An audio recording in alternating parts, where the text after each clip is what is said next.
cá.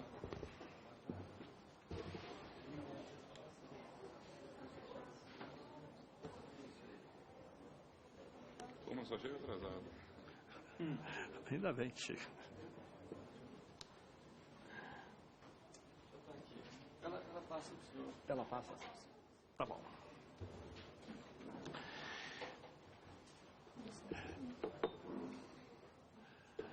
Senhor presidente, Guilmar Nascimento, senhoras deputadas e senhores deputados,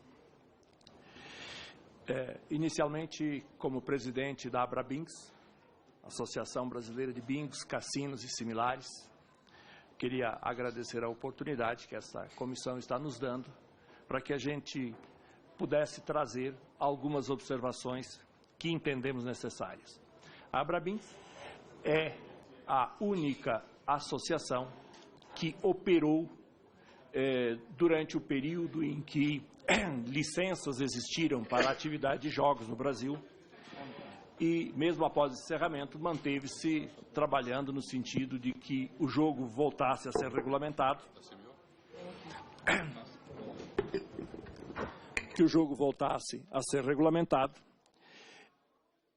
E temos um aprendizado que gostaríamos de trazer a essa comissão, porque fomos testemunhas dos problemas que acabaram impedindo que a atividade de jogos de bingo continuasse.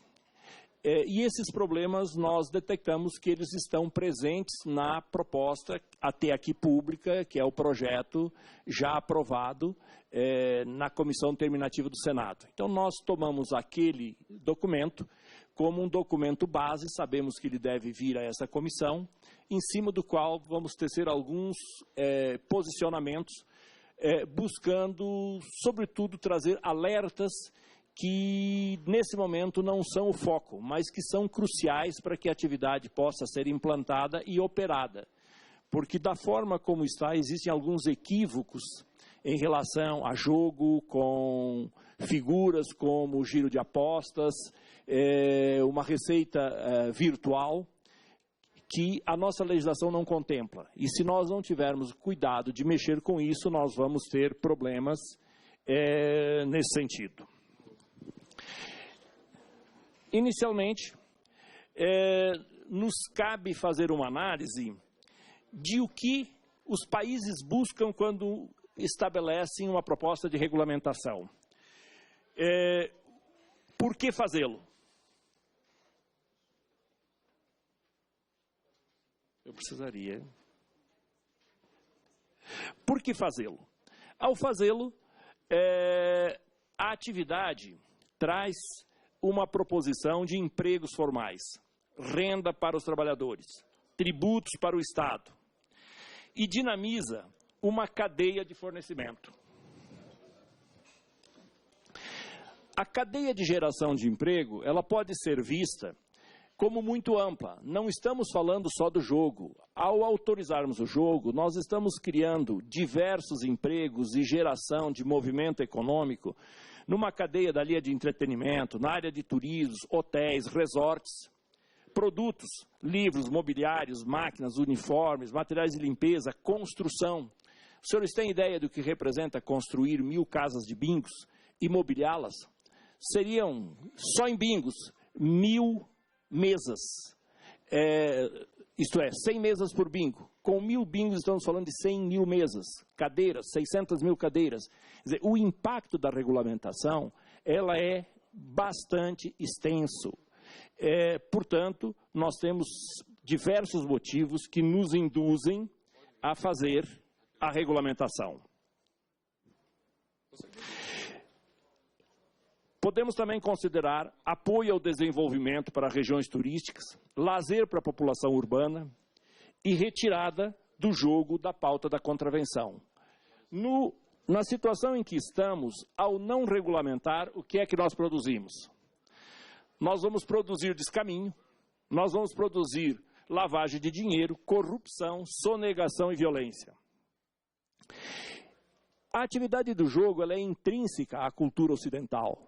O jogo faz parte, basicamente, do empreendedorismo. Quando um empresário decide tomar uma iniciativa, fazer uma ampliação do seu negócio, ele está fazendo uma aposta. Tá bem? Obrigado, deputado. Quando um Estado decide criminalizar uma atividade que a cultura do povo não rejeita, esse Estado cria uma situação bastante delicada. Esse aprendizado aconteceu com a lei seca nos Estados Unidos. Quando decidiram proibir o consumo do álcool, não levar em consideração a tradição dos irlandeses que gostavam de um uísque, a natureza do clima, essa proibição de pronto criou um estado de criminalidade muito grande, porque o dono do bar tinha que ter o seu uísque reservado para os seus clientes. O plantador de milho, obviamente, ganhava mais se fizesse um uísque lá no fundo da lavoura do Kentucky. Então, o Brasil, ao proibir a atividade de jogos, ele está produzindo esta situação. Ela está criando uma condição de desobediência, que leva a esse conjunto de fatos. Quando falamos de jogos, nós temos que perceber que jogos no Brasil já existem. A indústria do jogo ela está estruturada em duas vertentes. O das loterias, que no Brasil é operada pelo Estado, e os chamados jogos de lazer e entretenimento. É desta segunda metade que nós estamos tratando. E esta segunda metade tem uma natureza própria. As loterias, elas são estruturadas no modelo de rateio. Quer dizer, uma loteria, se ela vender R$1 milhão durante a semana, domingo, sábado à noite, existe esse R$1 milhão que foi vendido. Ninguém aposta em loterias como lazer. Não é esse o objetivo. E não há risco, porque a atividade destina um rateio. Se o governo disser, bom, desse R$1 milhão eu quero 30% para obras sociais, vou deixar 20% para a Caixa Econômica administrar seus custos, e vou dar 50% de prêmio, descontando o imposto de renda, esse dinheiro existe, esse dinheiro é real. Quando estamos falando de jogo de lazer, nós estamos falando da motivação da prática, ela é de natureza de entretenimento, ela é da natureza de a pessoa buscar uma situação, digamos, de disputa, de torcer por um resultado. E nessa situação, isso só se mantém se houver a figura do rejogo. A atividade tem risco, o cassino banca risco, pode dar prejuízo. Agora, entrando especificamente no aspecto que eu acho muito importante, que é o erro de foco. Nós só temos no Brasil legislação para as loterias, legislação tributária. E eu estou mostrando aqui um exemplo onde, se um jogador entrasse com R$100 numa casa de aposta, num bingo, numa roleta, primeiro erro que nós temos no projeto, estabelecer um payout de apenas 70%. Isso faria com que um apostador, em 8 jogadas, ele já estaria com menos de R$1. Quer dizer, ela não propicia lazer. É como fazer um jogo entre amigos numa casa e cada vez tirar 30%. Quer dizer, não pode, não é assim que funciona. Mas se assim o fizesse, nós ainda chegamos a uma situação difícil, porque hoje o imposto de renda estabelece que sobre prêmios se desconta 30% de imposto de renda. Nessa figura onde esse cidadão entrou com R$100 numa mesa de aposta, depois de 12 rodadas, em princípio, ele está sem dinheiro. Ele está com R$1,98. Mas no decurso ele ganhou R$329. A casa operadora do jogo estaria, por consequência de transferência de responsabilidade tributária, com a obrigação de reter 30% em cima desse valor.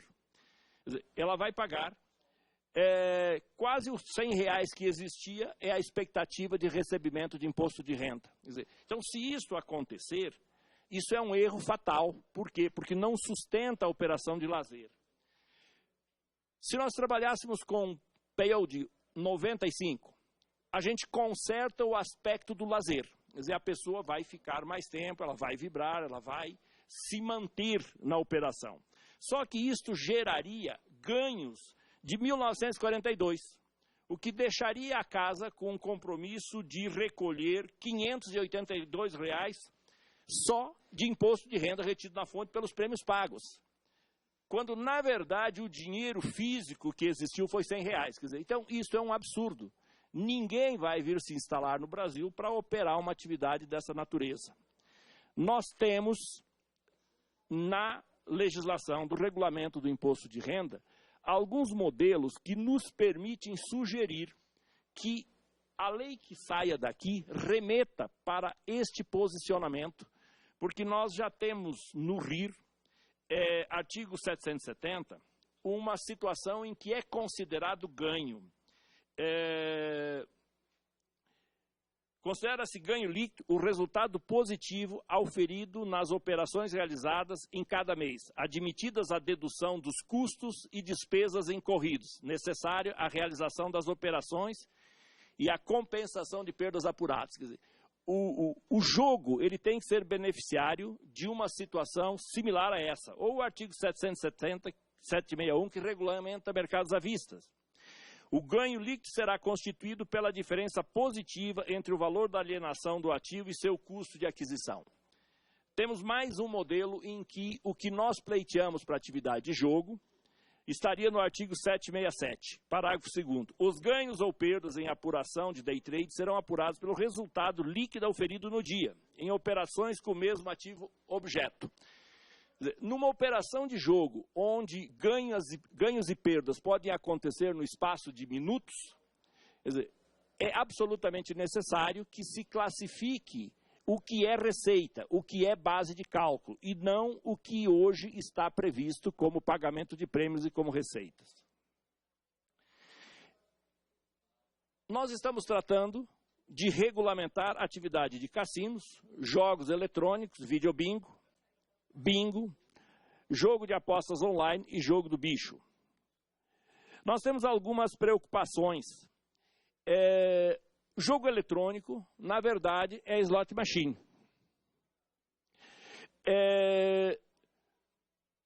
As atividades que possam ser estruturadas em base de máquinas, e se a ideia é tirarmos a operação clandestina, terá que existir uma operação que absorva o que hoje estão nas ruas em termos de máquinas. Em São Paulo havia 164 bingos na Grande São Paulo, com mais ou menos 200 máquinas. Isso são 32 mil máquinas. Essas máquinas não sumiram, elas estão em casas clandestinas.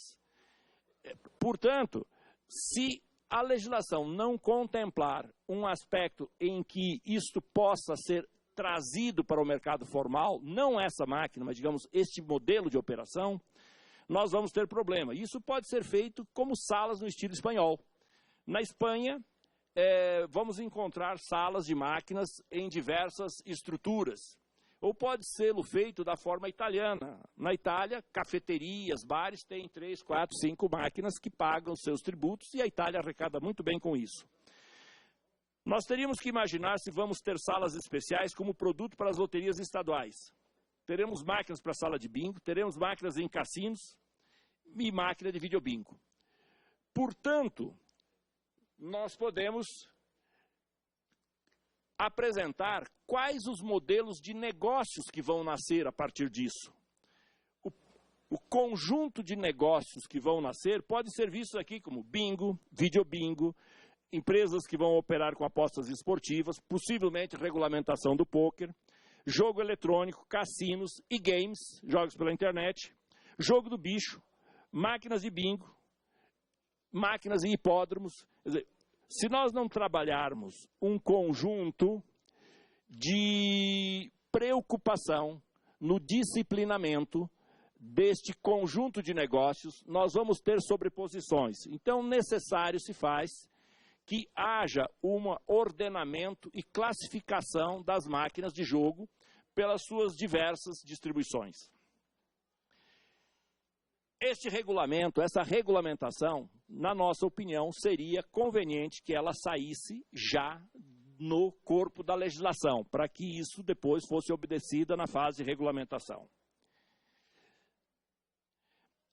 Nós, ao fazermos colocações e fazermos críticas, nós queríamos apresentar propostas. em relação às críticas que fizemos. E a nossa proposta, nós entendemos que seria muito pretensioso nós apresentarmos um projeto. Quer dizer, nós tomamos como base o projeto do Senado, como eu relatei, assim como aprovado na Comissão Especial Terminativa do Senado, porque é um documento público até aqui existente, e sobre este documento nós fizemos algumas colocações que queríamos deixar como contribuição.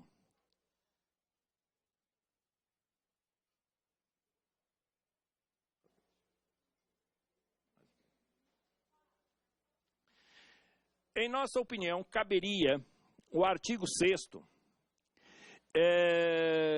estabelecermos que as plataformas que viessem a operar jogos online, obrigatoriamente, a base de processamento deve ficar hospedadas no Brasil. Não achamos conveniente, a experiência mostra, na Europa muitas estão baseadas em ilhas do Mediterrâneo, muitas estão no Caribe. Eu entendo que a nossa legislação deveria forçar que essas plataformas estivessem no Brasil, gerando emprego aqui, sendo controladas aqui. Nós sugerimos também que no artigo 7º criasse um parágrafo 4º, e onde ficaria vedado o ingresso de pessoas portadoras do vício de ludopatia. Isso é um procedimento já existente em países europeus. Cria-se um cadastro de ludopatas, onde o próprio pode pedir a sua inclusão e onde a família pode fazê-lo. Esse cadastro de ludopata criaria, digamos, uma contenção para esse aspecto. Sugerimos que o artigo 20 crie-se um parágrafo 4º, onde ficaria estabelecido a proteção para aquele aspecto que eu mostrei do giro de apostas. Essa proteção poderia ser construída com a seguinte redação. A base de cálculo da contribuição social de que trata o caput deste artigo é a diferença entre os ingressos totais, base de cálculo de contribuição social, a diferença entre os ingressos totais de apostas e as premiações efetivamente pagas. Porque com este procedimento simples nós eliminaríamos a figura do giro de apostas. Também propomos que no artigo 21, nós vivemos o bingo, e o bingo, quando autorizado, foi delegado às secretarias de Fazenda para que os controlassem. O estado mais rico da Federação, São Paulo, colocou 2 senhoras em fase de aposentadoria com um balcão sem armários. Todos os pedidos de autorização ficavam amontoados no chão, nunca foram revisados, nunca foram acompanhados e nunca foram cobrados. Por quê? Porque o Estado não tinha receita.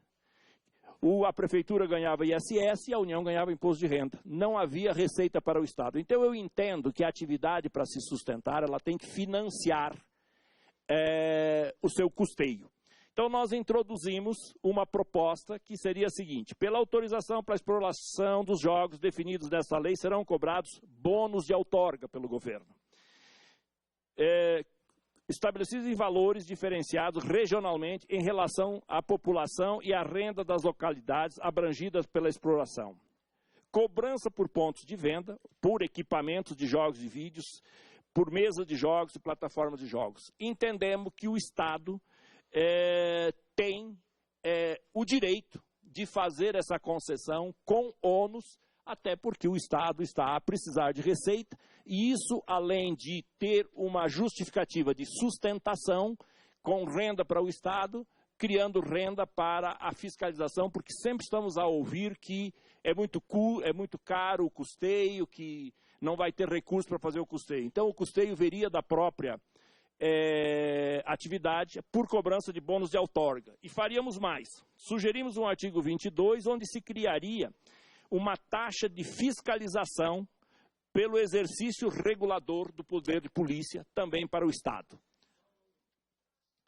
Já quase finalizando, entendemos que as penalidades propostas até então estão muito brandas e que isso permitiria a entrada de aventureiros. Então, no artigo 26, parágrafo 5º, nós criaríamos que obstruir ou dificultar trabalhos do órgão fiscalizador, pena, reclusão de 1 a 2 anos e multa. No artigo 27, propomos um parágrafo único. Para efeito de incidência tributária da contribuição social com base no faturamento, considera-se faturamento mensal da empresa que opera os jogos de azar o valor dos ingressos totais de apostas, deduzidos o total das premiações efetivamente pagas, aí incluídos os valores de prêmios acumulados e tributos diretamente incidentes sobre as mesmas. Com isso, nós estaríamos evitando a figura de se taxar um valor irreal, que é o valor do giro de apostas. Propomos ainda que, no artigo 29, a União poderá delegar aos Estados e Distrito Federal atribuições para proceder credenciamento e fiscalização das modalidades de jogos. Isso é o que está no projeto. Aí excetuaríamos, com exceção dos jogos em cassinos e online, cuja exploração seria de autorização e fiscalização do órgão federal. Por que tomamos a liberdade de fazer essa proposta? Porque os jogos online, eles são praticamente transnacionais. Quer dizer, transestaduais nós não temos nem como discutir que eles o seriam. Portanto, entendemos que a competência, o centramento de acompanhamento, controle e fiscalização devesse ficar centralizado na União. E a autorização de cassinos, por ser uma atividade, digamos, que seguramente será, em sua absoluta totalidade, investimentos vindos lá de fora, que o fosse feito sob controle da União. Eu agradeço ao presidente ter me dado alguns minutos aqui além da exposição e fico à disposição dos senhores. Agradeço a participação do doutor Olavo, importante para a gente ouvir a opinião dos proprietários de bingos.